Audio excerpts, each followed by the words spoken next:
It's midnight. I'm Anita and you're watching Nightline, news making the headlines. Malaysia to get Dutch experts help in flood mitigation.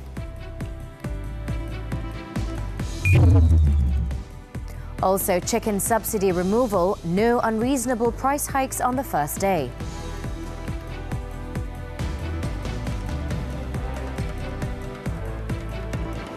Our headlining story.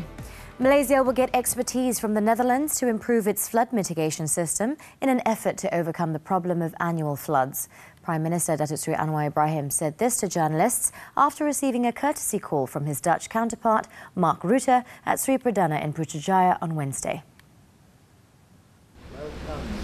Anwar said the expert assistance from the Netherlands could reduce Malaysia's flood management expenditure, which runs into billions of ringgit every year. He also said he had explained to Rutte the need to improve the requirements of rivers, including in Johor, Selangor and Pahang, to tackle the flooding that happens every year. Saya terang kepada dia, belanja umpamanya dalam takhir ini, keseluruhan masalah banjir itu mencecah hampir 15 bilion ringgit. Ya. Tapi dia beritahu, dia kata kalau dengan kepakaran, dengan teknologi baru, mungkin kita tidak perlukan kos setinggi. Anwar added that Rutte also gave an assurance to speed up the dispatch of expertise to Malaysia. He had also asked Foreign Minister Datuk Seri Zamri Abdul Kadir to follow up on the cooperation, including expediting the arrival process of the Dutch expert team. Earlier, Rutte was received by Anwar upon arrival at the Prime Minister's official residence at about noon, before both leaders proceeded for bilateral talks, which lasted for almost an hour. Rutte arrived in Malaysia on Tuesday for a two-day working visit, his second visit to this country after his maiden trip in 2014. Meanwhile, Anwar said the Netherlands respects Malaysia's stance on the Palestinian issue and agrees that there should be an immediate ceasefire to stop the Israeli attacks in Palestine. The Prime Minister said this was conveyed to him by Rutte during their meeting at Sri Perdana. Dia menjawab mengatakan pertama dia setuju supaya ada langkah-langkah menyegerakan langkah memberhentikan serangan, tapi dia minta laluan supaya dia terus menghubungi pemerintah rejim Israel dan juga melalui Qatar supaya dapat ada rundingan menghentikan serangan itu. Keduanya dia setuju langkah-langkah tambahan seperti mana dia dapat teruskan melalui Presiden Al-Fatah Sisi Mesir. Jadi saya sekurang-kurangnya puas hati kerana dia dapat memahami pendirian kita. Anwar also praised Rutte for taking a soft approach in listening and sharing his views on the Palestinian issue, in addition to giving assurance that Malaysia's views would be brought to the attention of other country leaders in Europe. Dan dia akui bahawa sentimen rakyat Belanda itu telah berubah. Kalau dulunya majoriti mendukung serangan Israel, sikap Eropah, dan sekarang majoriti itu tidak bersetuju tentang serangan berterusan. During the bilateral talks, both Anwar and Rutte also discussed relations between Malaysia and the Netherlands, as well as issues surrounding the palm oil industry and cooperation in several industries, including artificial intelligence, AI development and semiconductor technology. At a separate event on Wednesday, Rutte had also announced the Netherlands' commitment to extend its support for the development of Malaysian oil palm smallholders. The country also has agreed to support Malaysia at the second meeting on the European Union's Deforestation-Free Products Regulation, or EUDR, this December. The Netherlands is Malaysia's 14th largest trading partner and the second largest in the EU last year, with a trade volume of 48.04 billion ringgit. It is also the largest importer of Malaysian palm oil among EU countries.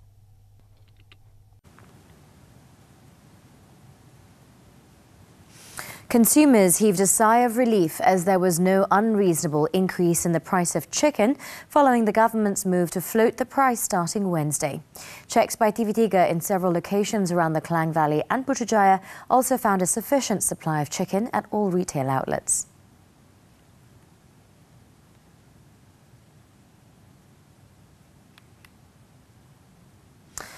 The Communications and Digital Ministry is considering making it mandatory for all social media platform services in the country to register with the Malaysian Communications and Multimedia Commission. Its Minister Fahmi Fazil said this move is deemed appropriate to ensure all social media platforms understand and comply with aspects of the country's legislation. Ini boleh dilakukan tatkala kita memastikan platform-platform media sosial ini berdaftar dengan di negara kita. Pada waktu ini tidak ada. Ya, jadi kita perlu pastikan mereka berdaftar supaya mereka faham bahawa untuk mereka beroperasi dan berniaga dalam negara kita, mereka perlu patuh, mereka wajib patuh kepada undang-undang kita dan ikut arahan. Saya akan jawab, kita ada satu segmen khusus yang Muhammad Farid Sulong. Fahmi said this when winding up the debate on the Supply Bill 2024 in the Dewan Rakyat on Wednesday. Fahmi also said that the government is currently scrutinising the proposal to restrict TikTok Shop. He added that the matter is still under review and a series of engagements have been and will be conducted with stakeholders regarding the operation of TikTok Shop in Malaysia.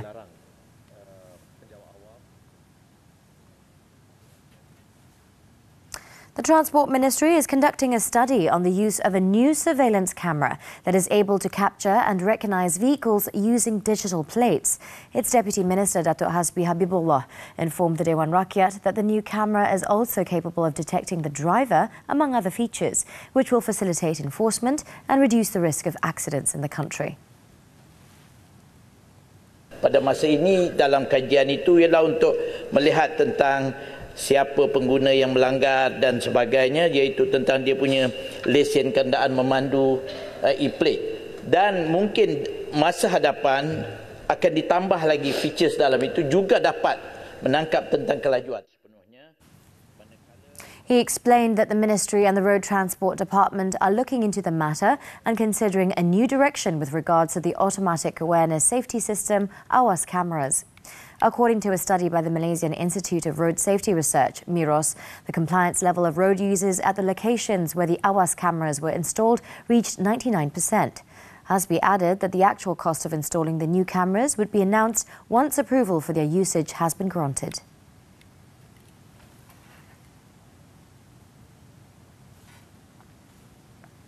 Consumers heaved a sigh of relief as there was no unreasonable increase in the price of chicken following the government's move to float the price starting Wednesday. Checks by TV3 in several locations around the Klang Valley and Putrajaya also found a sufficient supply of chicken at all retail outlets. At the Taman Tun Dr. Ismail TTDI market in Kuala Lumpur, the price of chicken was still at around 9 ringgit 40 sen per kilogram, which is at the previous controlled price. According to one of the chicken sellers, he obtained a supply of 100 fresh chickens from suppliers for 8 ringgit per kilogram.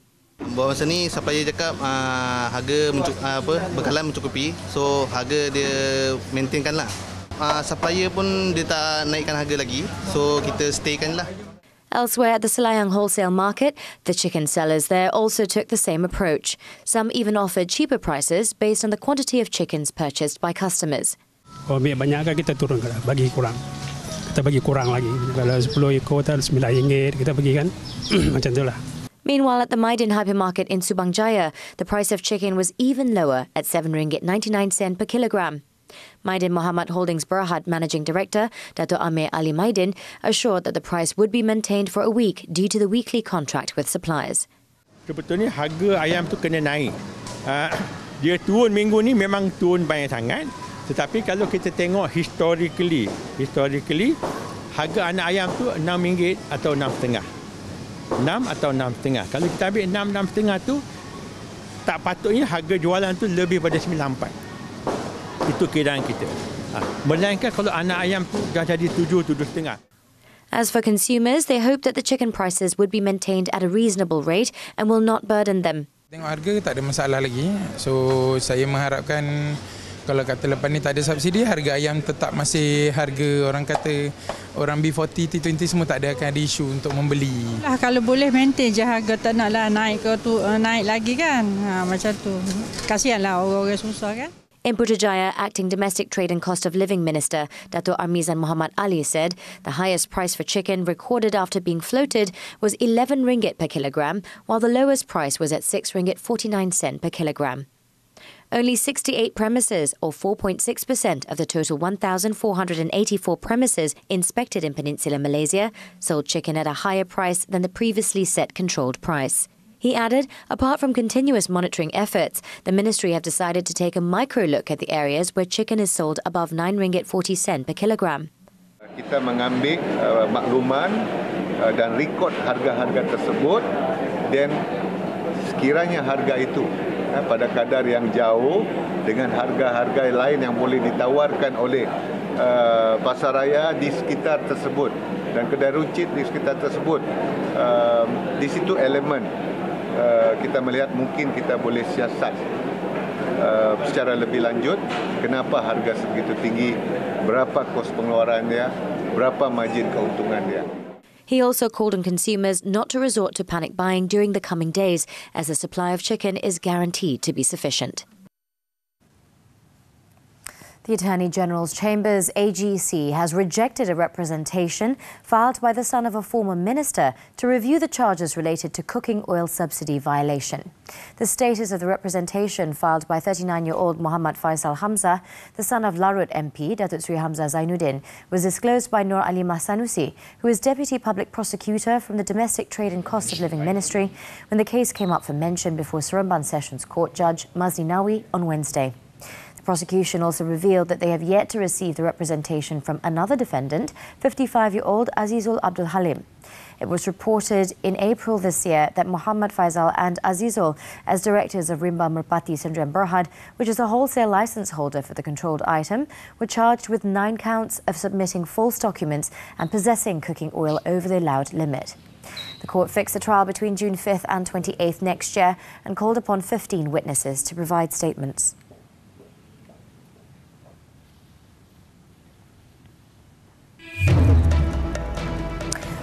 Up next on Nightline, first evacuees leave Gaza as Israeli offensive intensifies. News on the foreign front when we return. Stay tuned.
Nightline continues. A first group of injured evacuees from Gaza crossed into Egypt on Wednesday under a Qatari-mediated deal as Zionist regime forces pressed their battle on in the Palestinian enclave.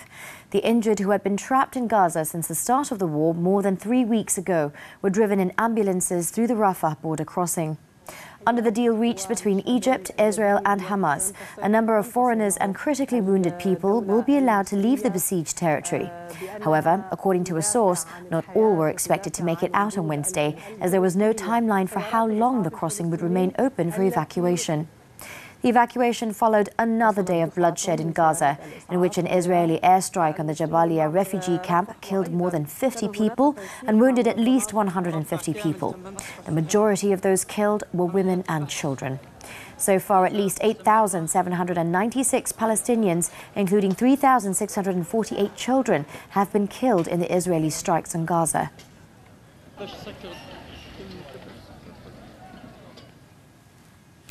Meanwhile, Yemen's Houthi, for the first time on Tuesday, claimed missile and drone attacks targeting Israel, drawing their main sponsor, Iran, closer into the ongoing Israel-Hamas war in the Gaza Strip and further raising the risks of a regional conflict erupting.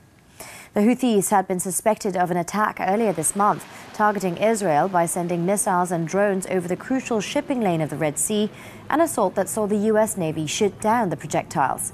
This time on Tuesday, however, Israel said its own fighter jets and its new Arrow missile defense system shot down 2 salvos of incoming fire hours apart as it approached the country's key Red Sea shipping port of Eilat. In a statement, the Yemeni armed forces confirmed that the operation is the third operation in support of their oppressed brothers in Palestine and that they will continue to carry out more qualitative strikes with missiles and drones until Israeli aggression towards the Palestinians stop.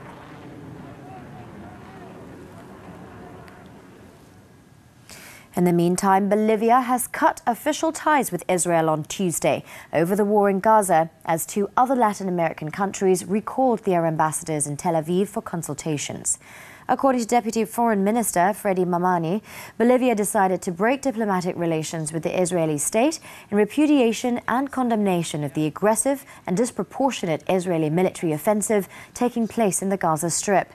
The announcement came after neighbours Colombia and Chile also recalled their ambassadors for consultations, condemning the deaths of civilians in Gaza and calling for a ceasefire. On Wednesday, however, Israel accused Bolivia of capitulation to terrorism and to the Ayatollah regime in Iran. In a statement, the Israeli Foreign Ministry played down Bolivia's decision, saying relations between the countries had been devoid of content anyway since Luis Arce was sworn in as president.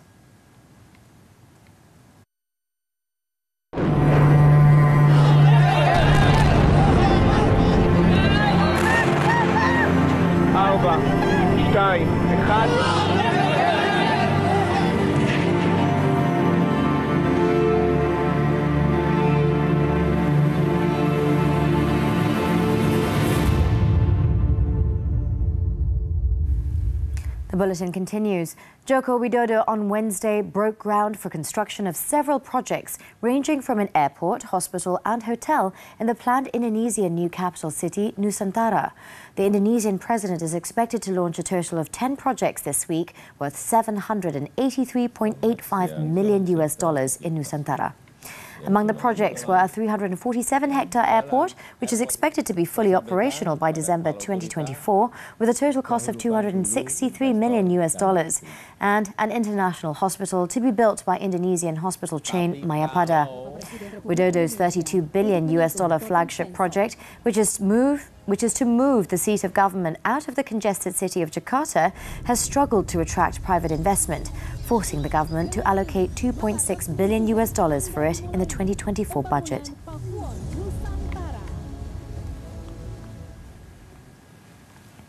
Forecasters have announced that Storm Ciarán is posing a potential threat to life in southern UK later this week, bringing gusts of wind likely to hit 129 kilometres per hour. Yellow warnings for wind and rain were in place across parts of the UK between Wednesday and Friday. However, the Met Office has issued an amber warning for wind on Thursday across much of the south coast, with a few of the most exposed Channel coastal spots facing gusts of more than 137 kilometres per hour. According to the forecast, very strong northwesterly winds could disrupt travel and cause structural damage to buildings. Roads, bridges and railway lines may close, and trains and planes are at risk of delays.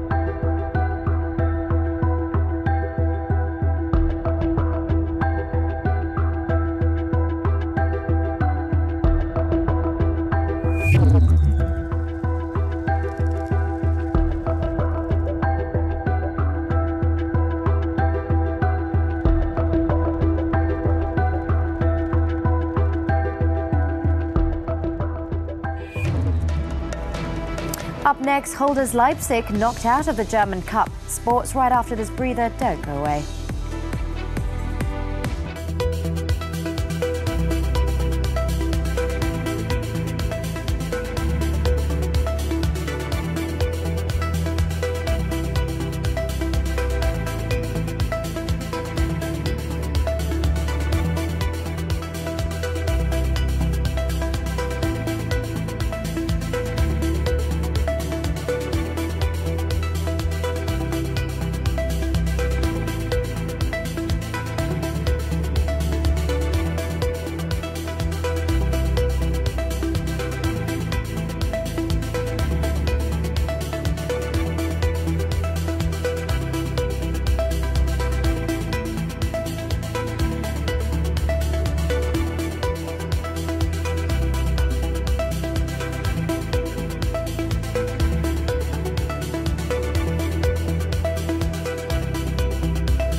Back with sports now. Tennis, the 2023 Rolex Paris Masters.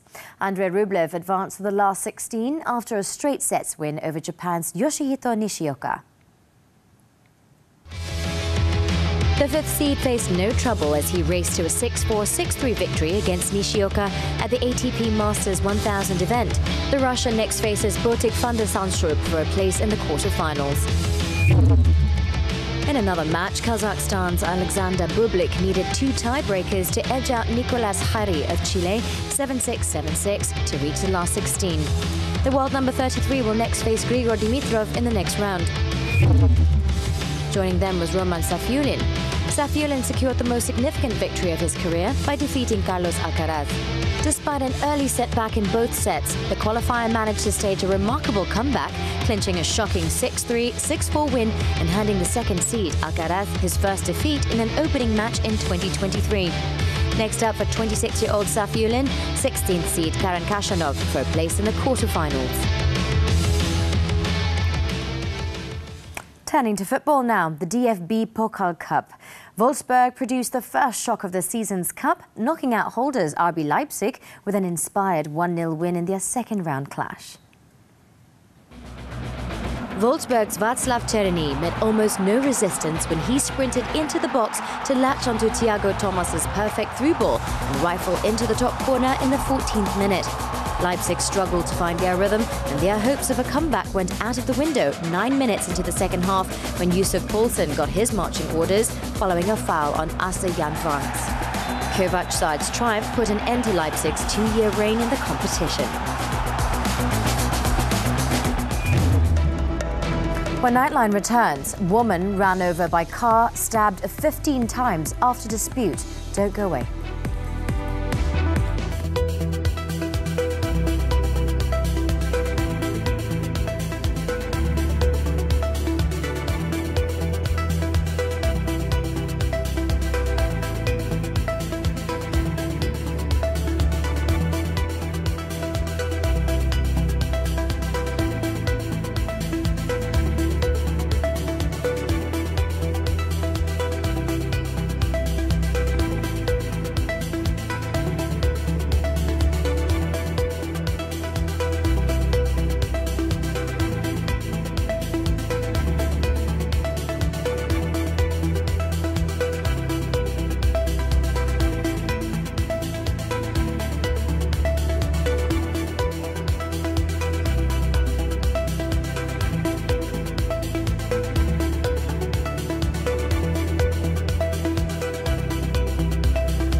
Still on Nightline. Johor police have detected secret societies actively recruiting secondary school students in urban areas to join their groups. State Police Chief Datuk Kamarul Zaman Mamat said authorities believe students are being coerced into joining these secret societies to engage in criminal activities, including drug trafficking. Saya nasihatkan terutamanya pada guru-guru, disiplin dan sebagainya supaya laporkan kepada pihak polis. Kerana di sekolah pun kita ada pihak pegawai perhubungan sekolah, PPS. Setiap sekolah ada pegawai perhubungan. Sila gunakan pegawai perhubungan polis di sekolah ini untuk menyalurkan maklumat-maklumat. Speaking at a media conference on Wednesday, Kamarul added that the suspicion was confirmed when they received 2 reports of students being beaten and forced to join 2 secret societies known as Hong Hong San Gang and Ngosek Ki Gang in the state recently. He also did not rule out that there might be additional unreported cases, but he assured that police are keeping a close ear to the ground and actively monitoring the activities of secret societies in the state.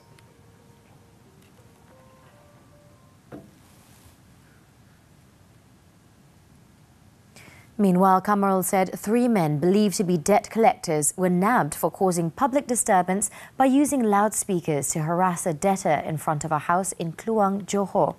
According to the state police chief, initial investigations revealed that the suspects also possessed prior records related to drug and criminal offences.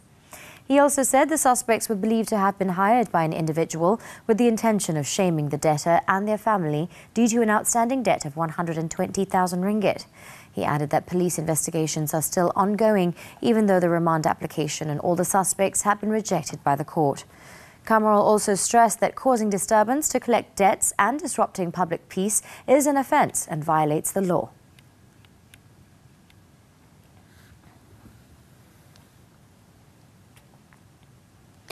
In Terengganu, an elderly woman was found dead with 15 stab wounds in a drain near the Hulu Terengganu religious office in Kuala Berang on Wednesday.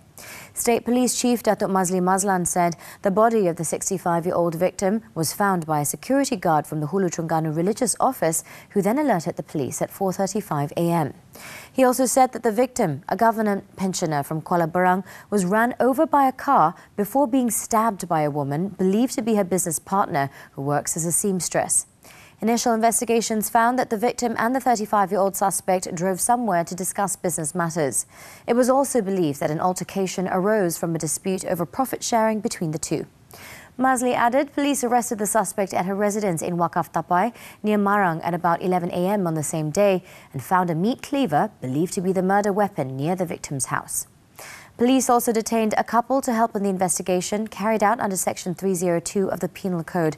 All suspects will be remanded on Thursday at the Kuala Terengganu court.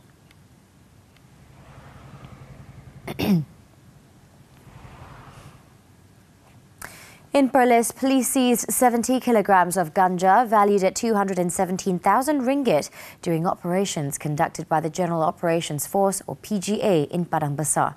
State Police Chief Datuk Muhammad Abdul Halim, according to State Police Chief Datuk Muhammad Abdul Halim, the seizure was made by Battalion 3 of the PGA patrolling a rubber plantation near the border at around 12:15 p.m. Anggaran berat lebih kurang setiap satu keseluruhan ni dalam bungkusan pertama ada 32 kg dan bungkusan kedua anggaran berat lebih kurang 38 kg yang menjadikan jumlah keseluruhan tangkapan nilai rampasan dada ganja kali ini adalah seberat 70 kg. Halim said this during the patrol. The team encountered a suspect on a motorcycle attempting to enter the state, who then fled upon noticing the police, leaving the motorcycle behind. Upon reaching the abandoned motorcycle, police found a black plastic pack containing the drugs, a pistol and 59mm bullets believed to have been smuggled into the country. Following the seizure and further investigations, police managed to arrest 4 suspects aged between 30 and 40 at separate locations around Padang Besar. The case is being investigated under the Dangerous Drugs Act and Firearms Act.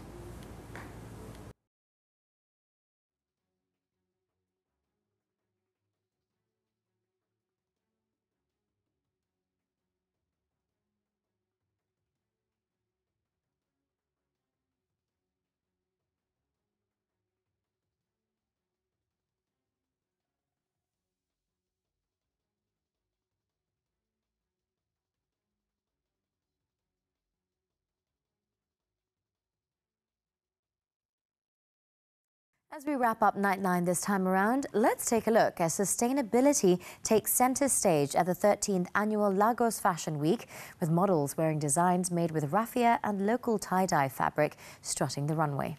With that, I'm Anita. Thank you for watching and be well, Malaysia.